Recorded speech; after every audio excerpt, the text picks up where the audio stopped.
By now, you've probably already heard that Samsung has officially unveiled the Galaxy S8 and the S8 Plus. The two devices are up for pre-order already, and Samsung is expecting to get them into consumers' hands by the second half of April. But if you're not among those who has already pre-ordered the phone, you're probably wondering what all the hype is about. Fortunately, I'm going to be covering just that in this video. Here are my top 8 reasons why you should buy the Samsung Galaxy S8 or the S8 Plus. Let's get things started with number 8, the new Gear VR controller. The Gear VR headset doesn't offer any new functionality, but the new controller brings Samsung's mobile VR experience up to par with Google's Daydream VR. The motion track controller gives you an easy way to interact with VR content. It can be used as a gun, a sword, or just a simple directional pointer. This one may seem a little bit silly, but the number 7 reason as to why you should buy either of these two devices is that Samsung has finally done away with capacitive and physical navigational keys. That's right, on-screen navigational buttons has finally arrived on Samsung phones. But Samsung didn't just make the switch and call it a day. They also included a pressure-sensitive layer at the bottom of the display and added haptic feedback to the home button so that it feels like you're pushing a real button. You can even press the spot when the screen is off to turn it on, or when you're in full screen mode within an app to return back to the home screen. At number 6, we have DeX, Samsung's version of Continuum. The dream for many is to have a smartphone that can double as a personal computer. With DeX, the Galaxy S8 and the S8 Plus switch from pocket-friendly smartphones to desktop-ready devices when dropped into their dedicated docks. You get a Windows-like UI with a full desktop experience. Just connect a mouse and a keyboard, and you may never need a dedicated computer again. The Bixby AI personal assistant takes the number 5 spot. Created by the company that originally dreamed up Apple's Siri, Bixby allows you to control pretty much any function on the phone with using voice commands.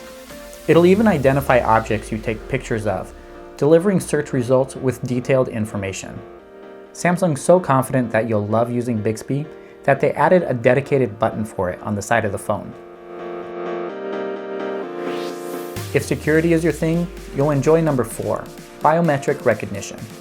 Like most other devices, the Samsung Galaxy S8 and the S8 Plus have fingerprint sensors to unlock the phone.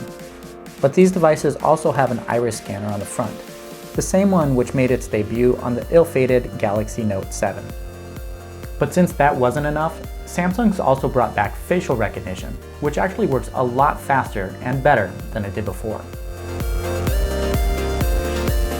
No matter what you've heard, size does matter. But in the case of smartphones, bigger doesn't always mean better. Both the S8 and the S8 Plus have massive screens, but the infinity display with its curved sides and ultra-thin bezels at the top and bottom allow the footprint of the phone to be smaller than nearly all other devices with similar sized displays. The only devices with comparable footprints are the LG G6, which is roughly the size of the Galaxy S8, and the Xiaomi Mi Mix, which matches up well with the S8 Plus. If you're looking for bleeding edge specs, these two phones have it all. Massive super high resolution displays, Qualcomm 835 processors, 4 gigs of RAM, 64 gigs of storage, 12 and 8 megapixel cameras, fingerprint sensors, and an iris scanner. Pretty much everything you'd want in a high-end device. What more could you ask for? The answer to that question is larger batteries. The 3000 mAh and 3500 mAh batteries of the S8 and the S8 Plus are on the smallish size, considering how large their displays are. But even so, they should store enough power for at least a full day's use.